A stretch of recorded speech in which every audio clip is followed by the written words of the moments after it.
आहेत। 199 मधून किशोरी पेडणेकर विजयी झाल्यात। मागच्या माजी महापौर किशोरी पेडणेकर या विजयी झाल्यात। 199 मधून वॉर्ड बदलून त्यांनी त्या ठिकाणी निवडणूक लढवली। किशोरी पेडणेकर विजयी। किशोरी पेडणेकरांचा विजय आणि मुंबईतल्या प्रभाग क्रमांक 199 मध्ये ठाकरेंच्या शिवसेनेच्या उमेदवार माजी महापौर किशोरी पेडणेकर यांच्या विजयी झाल्याची मोठी बातमी।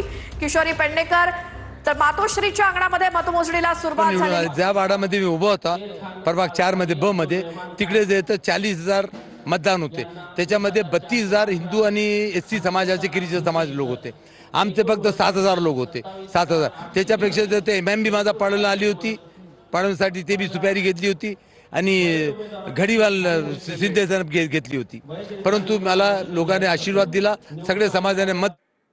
छत्रपती संभाजीनगर मध्ये राशीद मामू या ठिकाणी विजयी झाले आहेत। पुण्यामध्ये आंदेकर कुटुंबातले जेलमध्ये असलेले दोन्ही उमेदवार इथे विजयी झाले आहेत। आंदेकर कुटुंबातल्या 2 उमेदवारांचा विजय झालाय। गुन्हेगारी पार्श्वभूमी मात्र तरी देखील 2 उमेदवारांचा विजय। मातोश्रीच्या अंगणामध्ये आता मतमोजणीला सुरुवात झालेली आहे। ठाकरेंच्या वॉर्डमध्ये काय निकाल लागणार हे पाहणं महत्त्वाचं ठरणार आहे। काही ठिकाणी मतमोजणीला थोडा उशीर झालेला आहे। प्रभाग क्रमांक 93 मध्ये म्हणजे वांद्रे या ठिकाणी मातोश्रीच्या अंगणात आता मतमोजणीला सुरुवात झाली आहे। पुण्यामध्ये आंदेकर कुटुंबातले जेलमध्ये असलेले दोन्ही उमेदवार विजयी झाले। तर आंदेकर टोळीतल्या लक्ष्मी आंदेकर आणि सोनाली आंदेकर या दोघींचाही विजय झालेला आहे। बंडू